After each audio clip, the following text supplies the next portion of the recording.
There is a place at the bottom of the North Atlantic where the ocean should have won by now. Nearly 4,000 meters down, where pressure crushes steel like paper, where darkness is not just the absence of light, but a physical presence. The ocean does not negotiate. It absorbs, it equalizes, it erases the line between what was built by human hands and what was always part of the deep. And yet, inside this wreck, there are spaces where the ocean has not fully equalized for over a century. At this depth, that should not be possible. Water at this pressure moves into every available volume until there is no difference between inside and outside, between structure and sea. That is what physics demands at 380 atmospheres. The Titanic is breaking that rule, quietly, invisibly, for more than 100 years. Inside certain compartments, rooms no camera has entered, no human eye has seen since the ship was still warm from its passengers, the water does not shift. It sits in volumes, rather than flowing in currents, present but not connected to the sea surrounding it. If you were inside one of these spaces, you would not feel the ocean. You would feel its absence.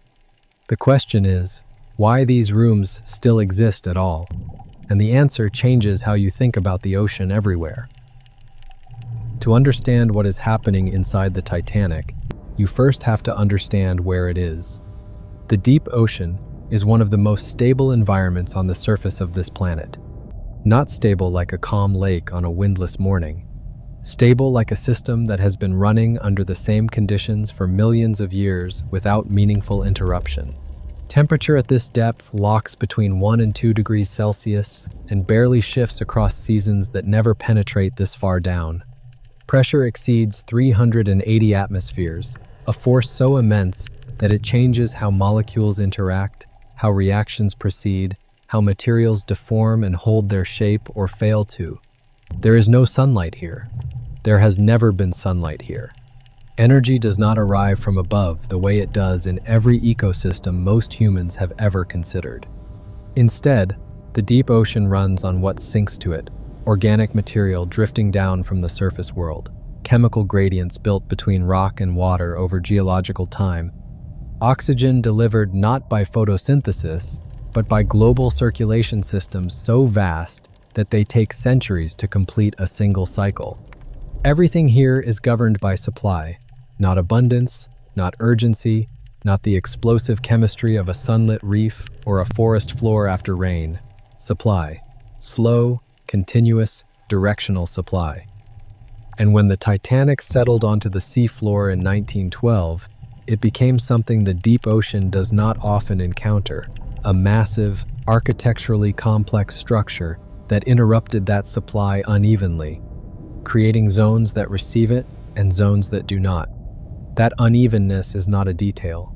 That unevenness is the entire story of what the Titanic has become. A ship at the bottom of the ocean is not just a ship anymore. It is an obstacle in a fluid system, and fluid systems do not ignore obstacles.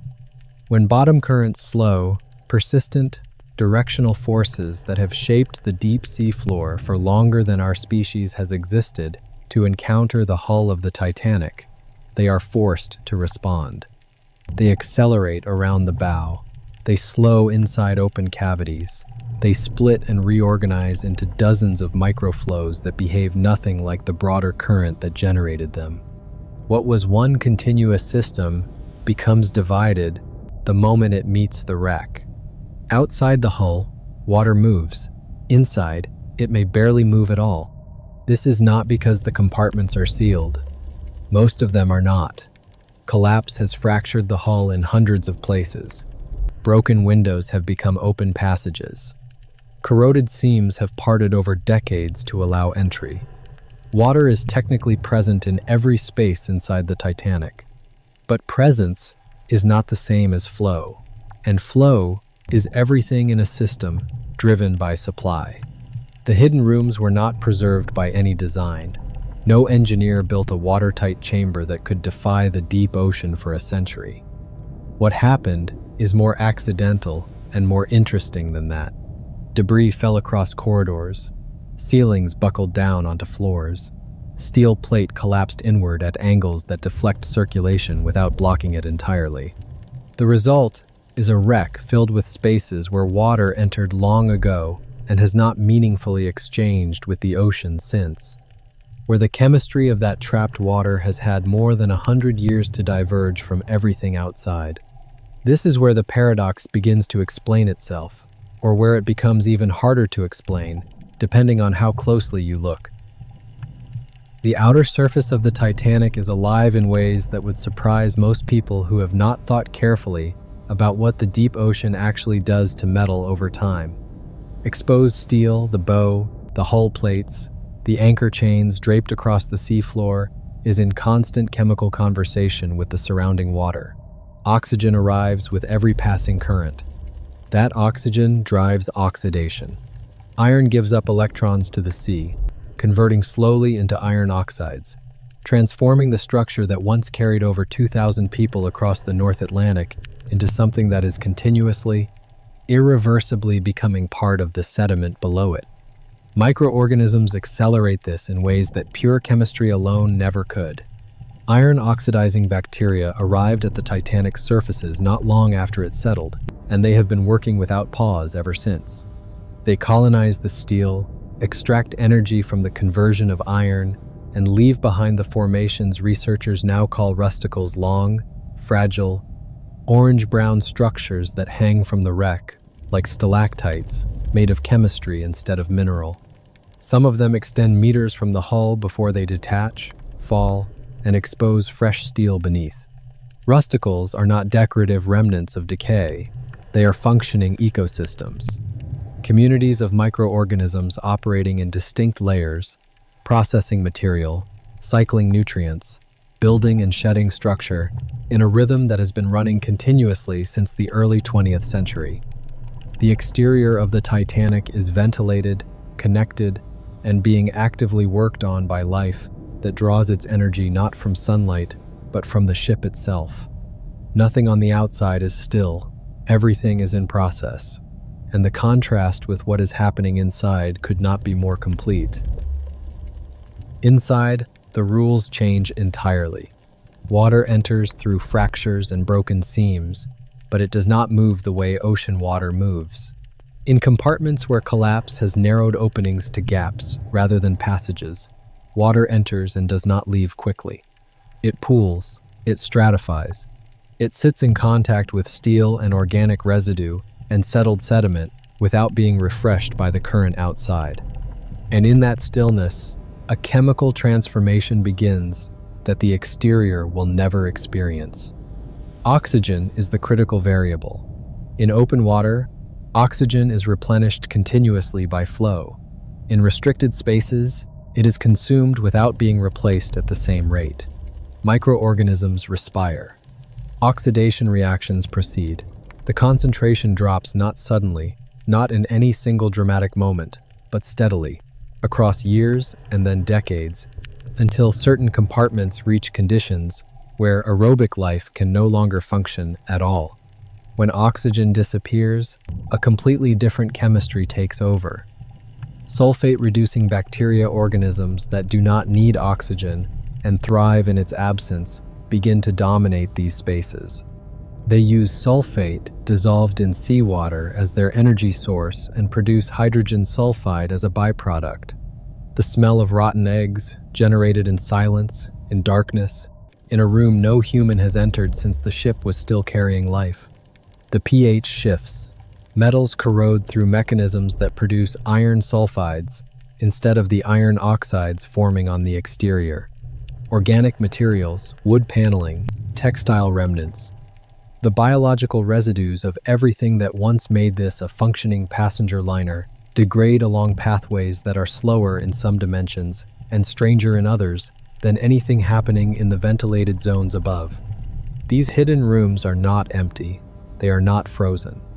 They are running a different version of the ocean's chemistry, a version that only exists where supply has been cut off and consequence has been allowed to accumulate undisturbed. The boundary between outside and inside is not a wall. It is a gradient, and gradients are among the most powerful organizing forces in the natural world. move from the open ocean into the Titanic, from a point where current flows to a point where it does not, and every measurable property of the water changes in sequence. Oxygen concentration falls. The microbial population shifts from species adapted to flow and oxygen to species adapted to stillness and chemical scarcity. The rate of corrosion changes character. The rate of organic breakdown diverges from the exterior pattern entirely. And these transitions can happen across distances measured in centimeters, sometimes less. A narrow fracture in a bulkhead can separate a ventilated corridor from an anoxic compartment. A partially collapsed doorframe can be the chemical boundary between two entirely different microenvironments, each running its own reactions, supporting its own biological community, transforming its materials along its own trajectory. In some places within the wreck, researchers have described transitions so abrupt they resemble the interface between two separate bodies of water rather than two rooms in the same ship. This is why the ocean has not simply equalized these spaces after more than a century. Equalization requires mixing, and mixing requires flow. Where collapse has restricted flow to near zero, the gradient persists. The ocean is not failing to complete the process. It is completing it on a timeline that renders human patience meaningless steadily, unevenly, in stages that will play out long after every person alive today is gone. And in the meantime, the gradient holds. The rooms remain distinct. The paradox continues. People sometimes describe the hidden rooms of the Titanic as preserved. That word is understandable. It is also wrong in a way that matters. Nothing inside the Titanic is unchanged from 1912.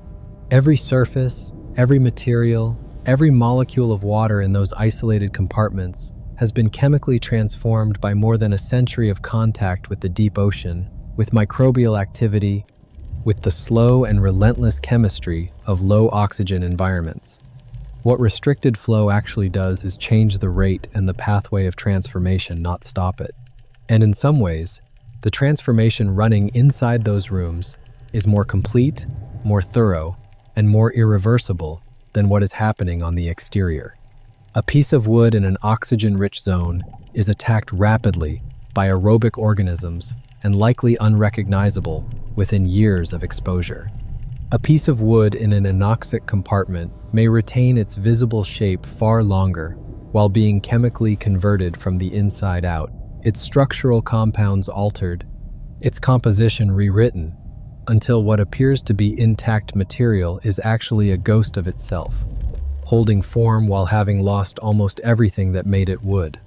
Steel corrodes differently in the absence of oxygen, producing compounds that are less visible from outside the structure, but no less destructive to its integrity.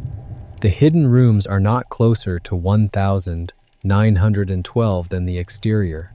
In some measurable ways, they are further because the chemistry running inside them has had no interruption, no fresh supply, no reset.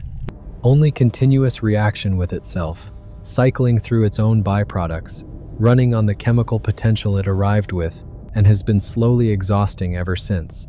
What looks like preservation from a distance is, on close inspection, a different and more complete form of loss. Life did not abandon the interior of the Titanic when oxygen became scarce.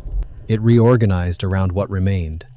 The deep ocean has had billions of years to develop organisms capable of exploiting every chemical gradient that exists, including gradients found inside century-old wrecks at the bottom of the North Atlantic, where sulfate-reducing bacteria produce hydrogen sulfide in anoxic compartments. Other organisms position themselves at the boundary between those compartments and more oxygenated water, harvesting the energy released when hydrogen sulfide meets oxygen in a process called chemosynthesis. Life running not on sunlight, not on organic carbon from the surface, but on the energy locked inside chemical reactions occurring between layers of a sunken ship. The Titanic has become, in microbial terms, a network of interconnected but chemically distinct ecosystems. The exterior iron-oxidizing community, working on exposed hull, The boundary layer community exploiting the interface between ventilated and restricted zones. The deep interior community built around sulfate reduction and fermentation in spaces where oxygen has been absent for decades. Each zone supports its own population, its own chemical signature, its own rate and style of material transformation. These are not ecosystems visible to any camera currently capable of entering the wreck. They are microscopic, ancient in their strategies, and extraordinarily effective at extracting energy from a structure that the surface world considers a relic. The hidden rooms are inhabited. They have been inhabited since long before any research expedition ever reached this site. And the organisms living there do not experience the Titanic as a disaster or a monument. They experience it as a chemistry set, one they have been running, unobserved, for over 100 years. What the Titanic reveals is not a story about one ship. It is a story about how the deep ocean actually works, and it is happening everywhere, in places we will never see. Submarine caves shelter isolated water masses with chemistry entirely unlike the open sea surrounding them. Fractures in the seafloor trap sediment pockets where oxygen has been absent for thousands of years, and where microbial communities operate on metabolic rates so slow they barely register against any measurement scale designed for surface life. Hydrothermal vent fields create gradients so steep that distinct biological communities form across distances of millimeters, each millimeter corresponding to a different temperature, a different chemistry, a different dominant organism with a different strategy for surviving at the edge of what life can tolerate. The deep ocean is not a single system. It has never been a single system. It is a collection of overlapping, interacting, chemically competing environments, each defined by what it receives and what it lacks, each running its own reactions in parallel with everything around it. Stability at this scale does not mean uniformity. It means the persistence of difference gradients maintained by physics, by geometry, by the simple fact that flow cannot reach everywhere at once. What is happening inside the Titanic is not unusual. It is happening in thousands of locations across the seafloor right now. The Titanic simply makes it visible, gives it a name, a history, a set of dimensions that humans can hold in mind. Every hidden room in that wreck is a window into a process that the ocean runs continuously, silently, and at a scale that makes any individual structure, however famous, seem very small. This is not just a video about a shipwreck. What you are watching is how the ocean manages everything it receives, and it receives everything, eventually. These hidden rooms will not last forever. Nothing in the deep ocean does. The structure of the Titanic continues to weaken from every direction simultaneously. Rusticles detach and carry steel with them as they fall. Internal floors collapse under the weight of their own transformation.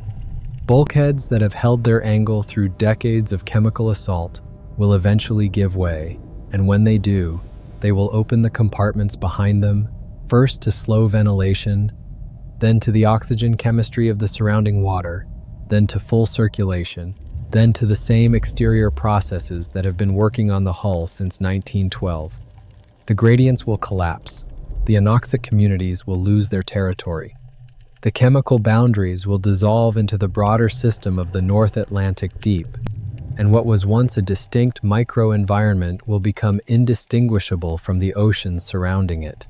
The hidden rooms of the Titanic are not waiting to be discovered in the way that phrase implies: static, patient, holding 1,912 inches, suspension, until someone arrives with the right equipment and the right angle of approach.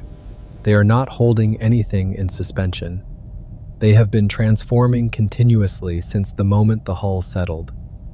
Every year that passes without observation is not a year of stillness. It is a year of chemistry, of gradients shifting by fractions that accumulate across decades into transformation so complete that what exists today in the most isolated compartments bears almost no chemical resemblance to what existed when the last passenger walked through them. The ocean is not failing to reach these rooms. It is reaching them the only way physics allows: slowly, through the pathways available, at the rate that geometry and pressure and flow will permit. It is finishing what it started on the night of April 14th, 1912, not through force, not through sudden breach, but through the quiet, patient, absolute certainty of thermodynamics. The Titanic is not resisting the sea. It never was. It is becoming part of a process that began 4 billion years before the ship was built and will continue long after every human record of it has itself turned to sediment. The hidden rooms no one has seen since 1912 are not rooms anymore. They are conditions. And the ocean is not preserving them, it is finishing them. One gradient at a time, one reaction at a time, one century at a time, until there is no boundary left between what was built and what was always here. This is not what happened to the Titanic. This is what the ocean does to everything it keeps. Subscribe to Sunken Realms Deep, where history rests beneath the waves.